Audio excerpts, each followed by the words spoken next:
I want you to close your eyes for a moment, just for 1 second.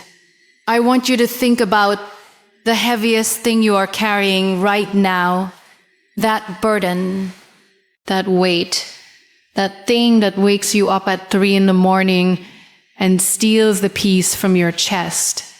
Now, I want you to understand something. That thing, that unbearable, impossible, crushing thing, it is not your destruction.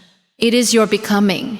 And I say this not from a place of comfort, not from a life that was handed to me gently. I say this from the floor, from the darkest corner of a room where the world had gone completely still, from a place where I had nothing left but my own breath and the terrifying silence that surrounds a broken body. I say this as someone who was once told that her life as she knew it was over, and I say with every piece of my soul, it was not over. It was only beginning. There is something that no one tells you about pain. They tell you it will pass. They tell you to be strong. They hand you words like resilience and hope as if they are bandages for a wound that goes all the way to the bone. But nobody tells you that pain is a teacher, unlike any other. Pain does not come softly. It does not knock on your door and politely asks to enter. It breaks the door down. It sits in every room of your house. It changes the furniture of your mind, and you think it is destroying you. But slowly, quietly, without your permission, it is teaching you who you truly are. It strips away everything that was never really yours to begin with. The ego, the fear of judgment, the obsession with perfection, the addiction to approval. Pain takes all of that and leaves you raw. And raw, my friend, is the most honest version of yourself you will ever meet. I remember when my world went completely quiet, not the peaceful kind of quiet, the kind of quiet that feels like a punishment, the kind that makes you wonder if you were ever loud enough, alive enough, enough, and if not. And in that silence, I discovered something extraordinary. I discovered that silence is not emptiness. Silence is where you go when the world has taken everything else. Silence is the room inside you that nothing, not grief, not loss, not the cruelest stroke of fate, can ever burn down. When words failed me and movement betrayed me, and the future felt like a horizon that had been erased, I found strength not in noise, not in the opinions of others, not in the validation I had spent years chasing. I found it in the absolute devastating stillness of being alone with myself. And in that stillness, I met the woman I was always supposed to become. We live in a world that is obsessed with speed. Move fast, heal fast, get over it fast. Put a smile on your face and perform your recovery for the people watching. But real healing, the kind that changes you from the inside, is slow and silent and deeply personal. It does not happen on anyone else's timeline. It does not happen because someone clapped for you or told you to move on. It happens in the quiet moments when you choose, just for today, to pick up the brush instead of staying in bed. When you choose to create something beautiful from the exact life that once felt like wreckage. That is not weakness, asking for a second chance. That is courage, deciding it was never finished. I want to talk to the person who feels invisible, who feels like their suffering is too small to matter, or too large for anyone to understand. The person who has been strong for so long that they have forgotten they are allowed to fall apart. The person who smiles for photographs but cries in the car. The person who keeps saying, "I'm fine," because I'm not fine. Feels too complicated, too needy, too much. I see you, and I want you to hear this. Your pain is not a flaw in your character. It is not evidence that you are weak or broken or unworthy of a beautiful life. Your pain is proof that you have loved deeply, lived fully, and cared about something enough to let it hurt you. That is not weakness. That is the price of being magnificently, courageously human. The most dangerous lie we tell ourselves is that we must be healed before we begin. That we must be whole before we are worthy. That we must have it all figured out before we dare to step forward. But creation does not wait for permission. Art does not wait for a healed heart. Does not wait for a healed heart. Purpose does not wait for a perfect moment. Some of the most breathtaking things ever made in this world were made by people who were still bleeding. People who sat down in the middle of their storm and said, "I will make something beautiful here," not because the pain is gone, but because the pain gave them something to say. Your wounds are not obstacles to your purpose. They are the very material from which your purpose is made. And silence. I want to speak about silence the way it truly deserves, because we have been taught that silence is passive, that it is surrender. But silence is the loudest thing I have ever known. Silence is where you hear the truth of your own voice when the world's voices have gone quiet. Silence is where you stop performing and start being. Silence is where grief is honored, where loss is held, where healing actually begins, not the performed kind, not the filtered kind, but the real kind that happens in the space between what was and what will be. Silence taught me that I did not need to explain myself to be valid. I did not need to shout to be heard. I did not need to justify my journey to anyone who had never walked a single step of it. My strength was never in my noise. My strength was in my knowing. And silence gave me that. So I ask you, wherever you are, in your story right now, do not rush away from the hard parts. Do not try to skip the chapters that are difficult to read, because those are the chapters that are writing the deepest parts of you. The pain that feels like it is ending you is actually editing you. The silence that feels like abandonment is actually an invitation to meet yourself on the most honest terms possible. And when you come through it, and you will come through it, you will not look the same, you will not think the same. You will not settle for the same small version of the life you once thought was all you deserved. You will walk differently, not because everything is perfect, but because you will finally understand what you are made of. Let your pain be your teacher. Let your silence be your strength. Let every scar on your soul be a reminder not of what broke you, but of what you survived. You are still here, you are still breathing, and as long as you are breathing, you are not finished. The world needs your story. Not the edited version, not the filtered version, but the real one. The messy, broken, beautiful, rising version of you that no one else could ever replicate. So rise, not for anyone watching, not for applause. Rise because somewhere deep inside you, beneath all the grief and all the fear and all the quiet, there is a fire that has never once gone out. How?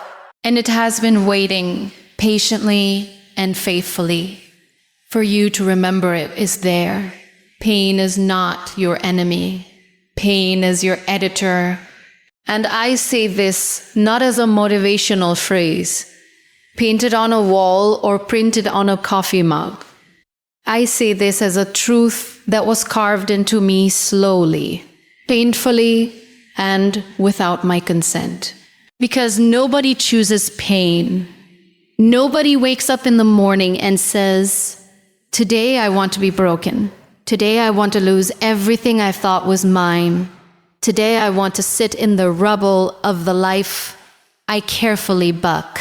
Guilt and wonder how on earth I will ever find my way back." Nobody chooses it, but it chooses us.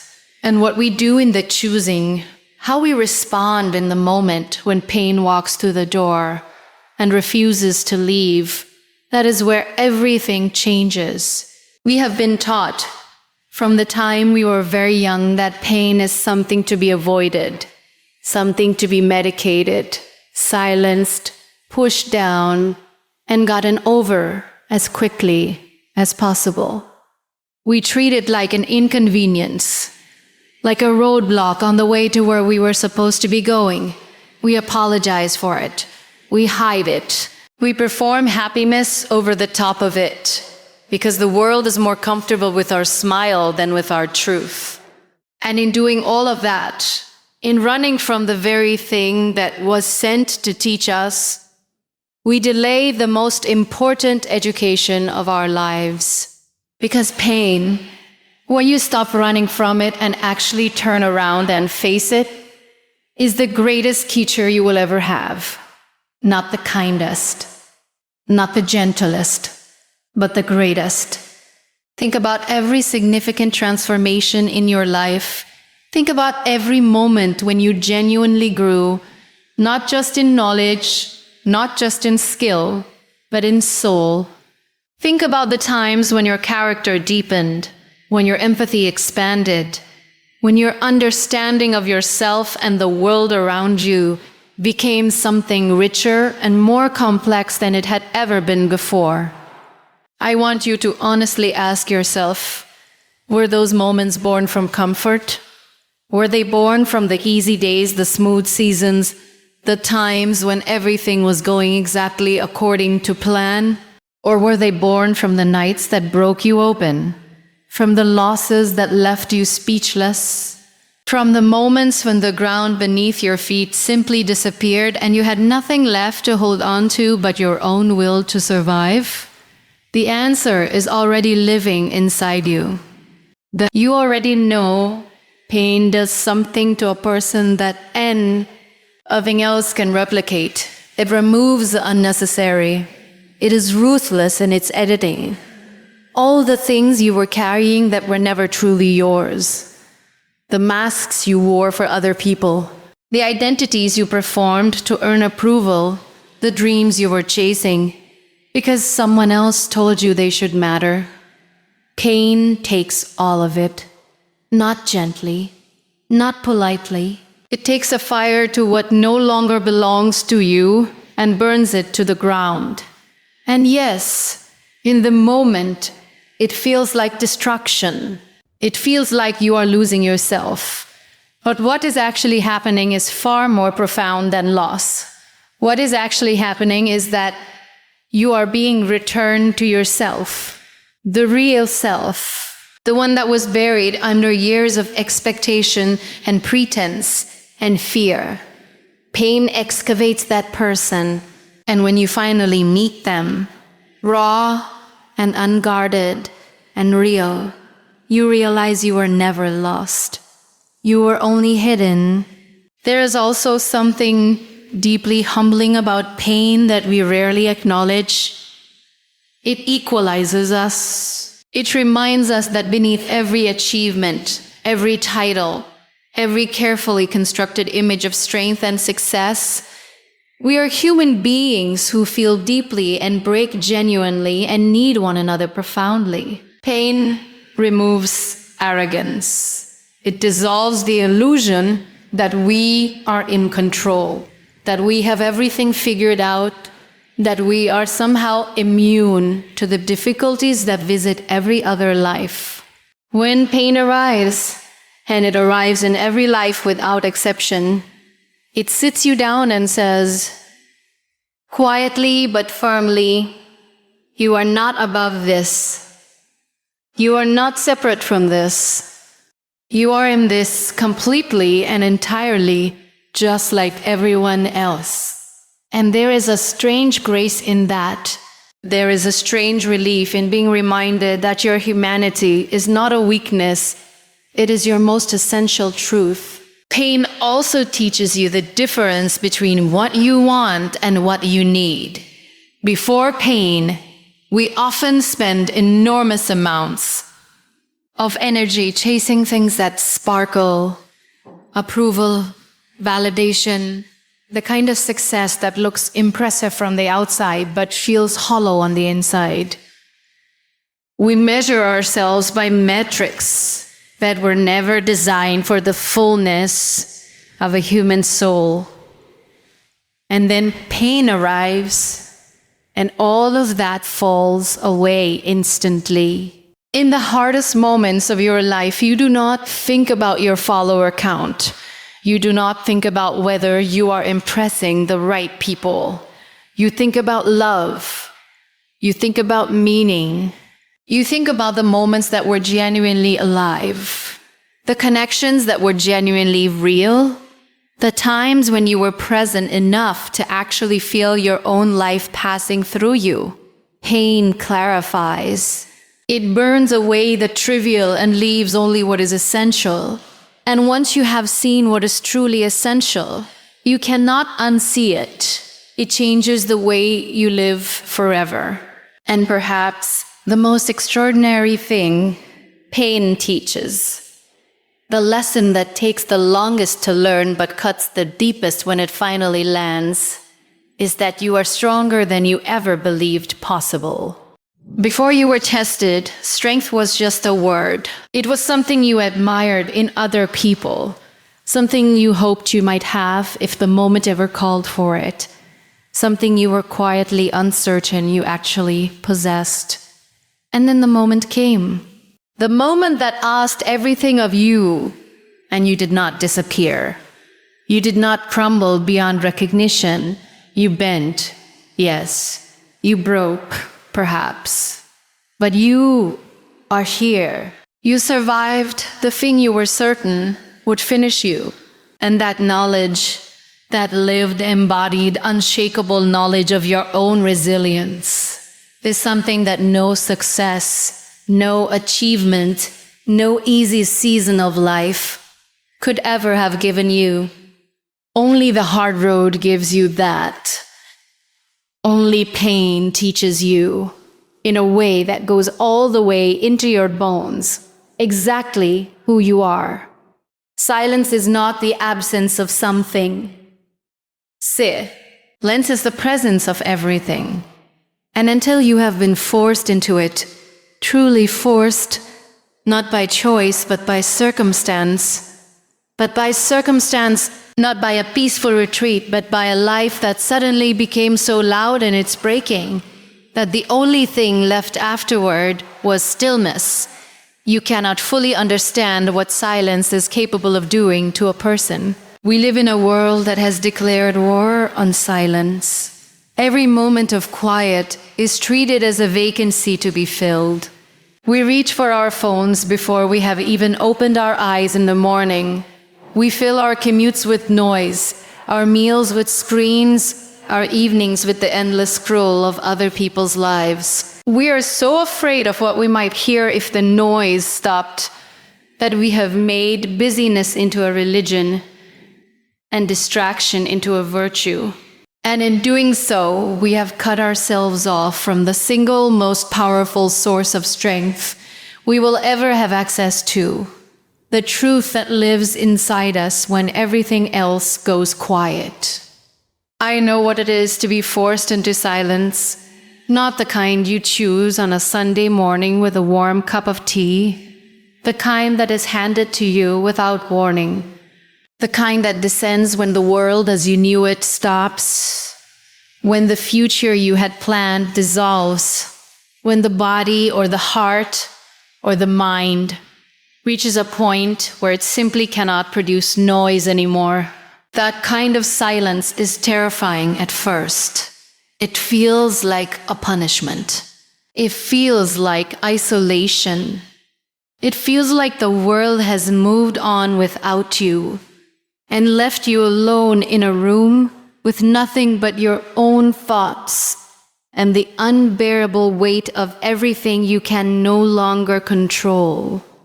And your first instinct is to fill it, to call someone, to turn something on, to generate any sound at all, just to prove to yourself that you are still here, still present, still part of a world that seems to be continuing very well without your participation. But if you stay in the silence, if you resist the urge to flee from it, and instead sit down inside it and let it be what it is, something begins to happen. Slowly, almost imperceptibly, the silence starts to change. It stops feeling like emptiness and starts feeling like space. And in that space, things begin to surface. Truths you had been too busy to hear, feelings you had been too afraid to feel, questions you had been too distracted to ask. The silence becomes a conversation, not with anyone outside of you, but with the deepest, most honest part of yourself. The part that has always known things you are not ready to admit. The part that was waiting, patiently and without judgment, for the noise to stop, so it could finally be heard. This is what silence does that nothing else can. It gives you back your own voice, not the voice you perform for the world. The polished, careful, people-pleasing voice that has learned exactly what to say to be accepted and admired. The real voice. The one that tells you when something is wrong, even when everything looks right. The one that knows your worth, even when someone is convincing you otherwise. The one that holds your truest desires, your most authentic dreams. The quiet, but unshakable, knowing of who you actually are and what you actually need. We lose access to that voice so easily in the noise of daily life. We drown it with other people's opinions, with the opinions we imagine other people have, with the relentless comparison and measurement that social existence demands of us. Silence is the only thing that turns the volume down on all of that long enough for you to remember the sound of yourself. There is also something that silence does to grief that nothing else can replicate. Grief does not heal in noise. It does not heal in distraction or busyness or the performance of moving on. Grief heals in silence, in the sacred, uncomfortable, necessary act of sitting with what has been lost and allowing yourself to feel the full weight of it without rushing toward the other side. We are so afraid of grief in this culture. We give it a timeline, we give it stages, as if it follows a neat and orderly process. We tell people, and we tell ourselves, that by a certain point, it should be getting better. You should be moving forward. You should be finding the lesson and the silver lining and the strength. But grief is not interested in our timelines. Grief moves at the speed of truth. And silence is the only environment in which that truth can be fully honored and fully felt, and therefore, eventually, fully integrated into who you are becoming. Silence also teaches you the radical, countercultural art of not explaining yourself. One of the greatest sources of exhaustion in modern life is the constant need to justify our choices, defend our pain, and perform our healing for an audience that was never qualified to judge us in the first place. We exhaust ourselves trying to make other people understand experiences they have never lived. We shrink our truth to fit into spaces that were never built for it. We edit our pain to make it more palatable. more digestible, more acceptable to people who are comfortable only with the versions of us that require nothing from them. Silence breaks that cycle. When you spend enough time in genuine stillness, you begin to understand, at a level deeper than thought, that your experience does not require external validation to be real. Your suffering does not need to be witnessed to be legitimate. Your healing does not need to be explained to be profound. You begin to release the need for understanding from people who are not capable of giving it, and you discover that your own understanding of yourself is more than enough. And perhaps the deepest gift of silence is this: it shows you that.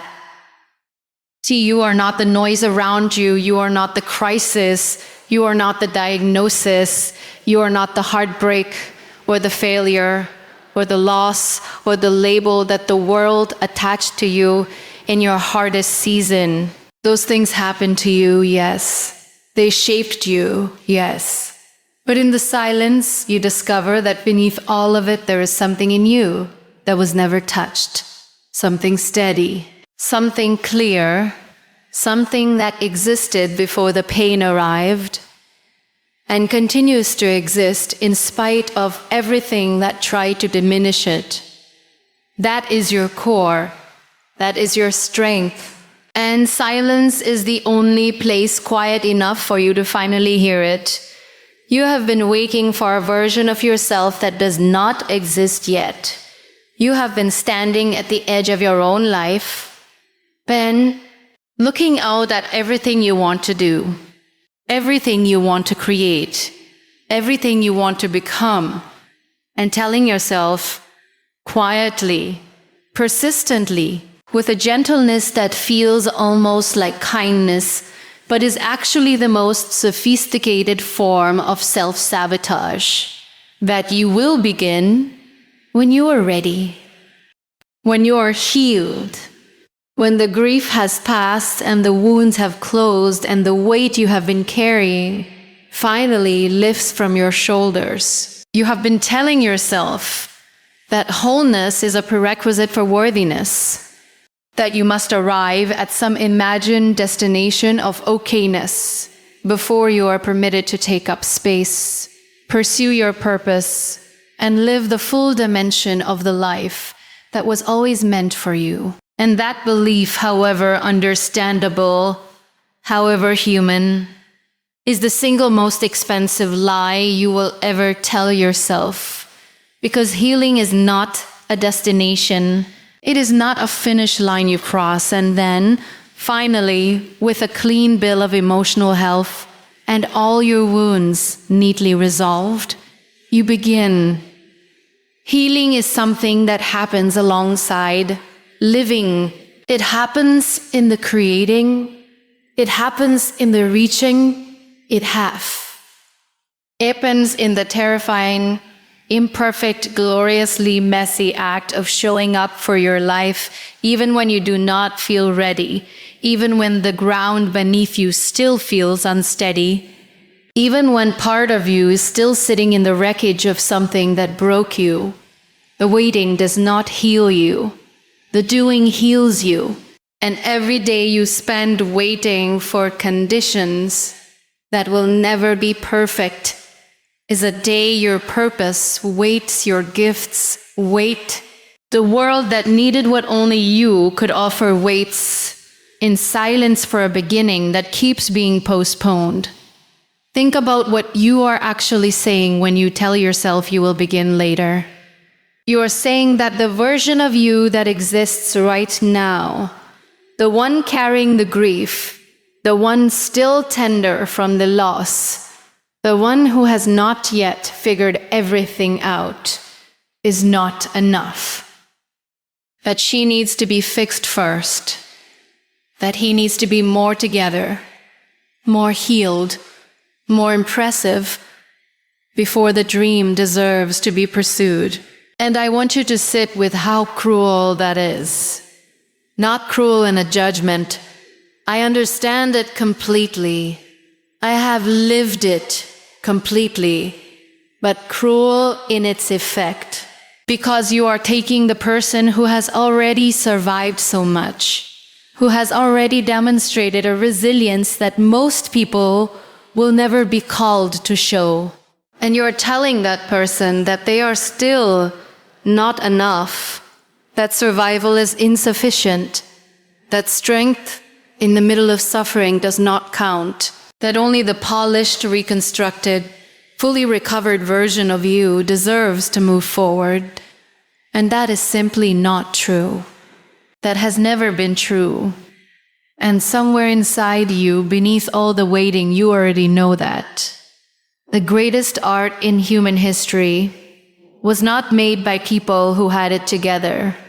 The most profound writing, the most breathtaking music, the most transformative ideas ever brought into the world were born from people who were still inside their pain, who were still asking the questions, still living the uncertainty, still carrying wounds that had not finished healing. They did not wait. They could not wait, because the very thing they were going through was the very thing they needed to say. Their incompleteness was not an obstacle to their expression. It was the source of it. The rawness was not something to overcome before creating. It was the material from which creation itself was pulled. Your unfinished healing is not a reason to delay. It is your most honest, most powerful, most uniquely yours creative resource. And the world is waiting for what only your specific, irreplaceable experience can produce. There is also something important to understand about what happens to purpose when it is indefinitely postponed. Purpose is not patient in the way we imagine it to be. We think of it as something stable and permanent, something that will simply wait on the shelf until we are ready to reach for it. But purpose that is perpetually deferred begins to speak to you differently. It starts to feel less like a calling and more like an accusation. The longer you wait, the heavier the weight of what you have not yet done becomes. The gap between who you are and who you know you could be grows wider and more painful with every season of waiting. The dream does not diminish, but your belief in your own right to pursue it does. And so the waiting, which was supposed to be preparation, becomes instead a slow erosion of the very courage you need to begin. The only way to stop that erosion is to start. Not perfectly, not completely healed, just start. And what does starting look like when you are still broken? It looks like exactly what you are capable of today and nothing more. It does not look like a grand gesture or a dramatic reinvention or a complete overhaul of your life delivered in a single courageous moment. It looks like one brushstroke when you had decided to stay in bed. It looks like one honest sentence written down when the whole story still feels too painful to tell.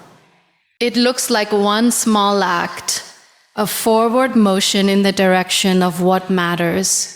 Even when you are shaking, even when you are uncertain, even when part of you is convinced, you are not ready and never will be. That one small act is not insignificant. That one small act is the bravest thing in the world because it is being done by someone who has every reason not to do it and chooses to anyway. Your wounds are not your shame. They are your material. Every fracture in you, every place where you were broken and had to figure out how to hold yourself together, every scar that maps the geography of your hardest seasons, all of it is information. All of it is depth. All of it is the kind of hard-won, lived, embodied wisdom that cannot be taught in any classroom or purchased with any amount of privilege or comfort. People who have only ever lived in ease do not have access to what you carry. The perspective you have earned through suffering is rare. The empathy you developed because you know what it is to be on the floor is extraordinary. The creativity that was born from having to find beauty in broken places is a gift that the world genuinely, desperately needs. None of that disappears because you have not finished healing. All of it is available to you right now, exactly as you are, in this imperfect, unfinished, still becoming version of yourself that you keep trying to replace with something more acceptable. So stop waiting for the healed version of you to arrive and give the unhealed version permission to begin. Stop treating your incompleteness as a disqualification. Stop measuring the distance between where you are and where you think you need to be before you are worthy of your own life, the person you are waiting to become is not coming to rescue you from the person you already are. The wholeness you are searching for is not ahead of you. It is being built piece by piece through every act of courage you take while you are still in the middle of your becoming. You do not need to be finished to be powerful. You do not need to be healed to be purposeful. You do not need to be whole to begin. You only need to be willing.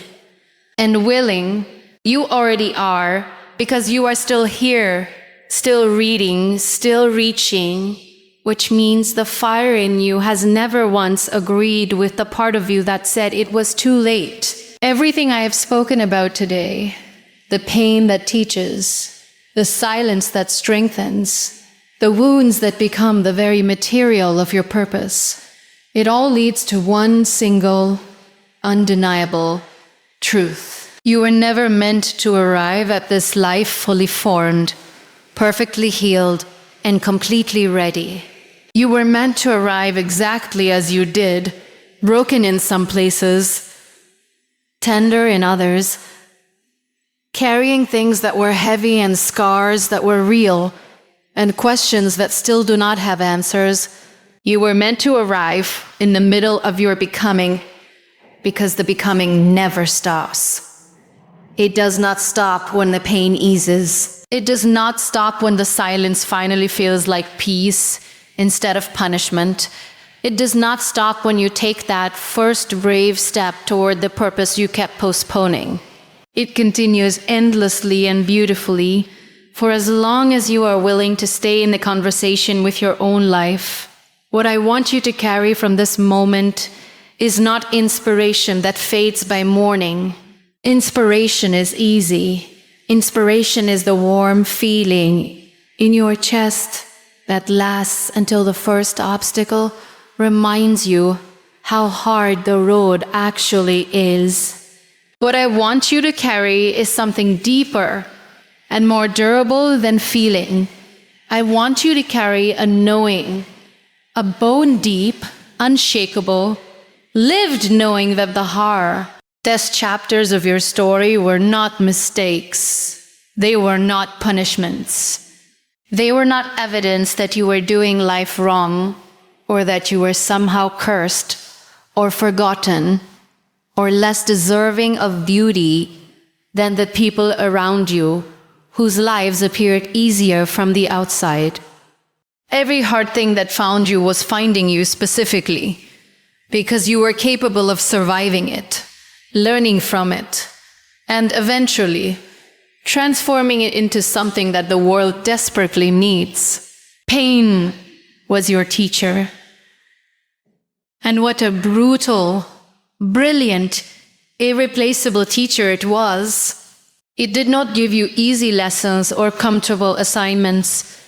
It gave you the kind of curriculum that rewrites a person from the inside out. It taught you what you were made of when you had no idea. It taught you the difference between what you thought you needed and what you actually needed. It taught you empathy so deep it lives in your body, not just your mind. It taught you that the human spirit, your spirit, is not fragile. It bends, it staggers. It sometimes falls completely to the ground and lies there for longer than feels acceptable. But it does not break beyond return. It does not lose permanently and forever the capacity to rise. That lesson, that hard and costly and irreplaceable lesson, is yours now. Nobody can take it from you. It is written into who you are. Silence was your strength. In a world that told you to be louder, to perform more, to justify yourself to people who were never really listening, silence gave you back the one voice that has always mattered most, your own. It gave you the space to grieve without an audience, to heal without a timeline, to know yourself without the interference of everyone else's opinion of who you should be. It showed you that you do not need external validation to be real. You do not need to be understood by everyone to be worthy. You do not need the noise of constant affirmation to know your own value. Silence gave you the most radical gift available to a human being, the gift of your own company, your own counsel, your own unshakable inner knowing.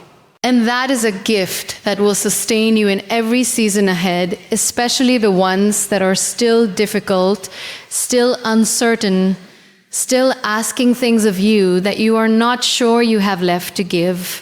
And your wounds, those wounds you spent so long trying to hide, to minimize, to apologize for, to overcome before anyone noticed. Your wounds were never your weakness. They were always, always your most extraordinary strength. They gave you depth that ease could never produce. They gave you a perspective that comfort could never teach. They gave you the kind of authentic, unperformable humanity that people recognize and trust and are moved by because it is real in a world full of carefully constructed surfaces. Your wounds made you a person worth listening to, not because suffering is romantic or pain is something to be glorified. It is not, and anyone who tells you otherwise has never truly suffered. But because the person who has walked through fire and come out the other side carrying something made from the ashes, that person has something genuine to offer. And genuine, in a world saturated with performance, is the rarest and most valuable thing there is. So take your pain and let it finish its teaching. Take your silence and let it finish its speaking. Take your wounds and let them finish their work of making you into the fullest, most courageous, most deeply alive version of yourself that this world has been waiting for. Do not rush the process. Do not perform the recovery. Do not shrink the story to make it easier for people to hear. Tell it in full. Live it in full. Show up for your life in full, not when it is perfect, not when you are finished, not when the last skull R has healed and the last question has been answered. But right now, today in this gloriously imperfect and still becoming moment, because this moment is not a waiting room for your real life. This moment is your real life, and it has always been worthy of your full presence, your full courage, and your most magnificent, unstoppable, undefeated self. The fire in you was never meant to warm you alone. It was always meant to light the world.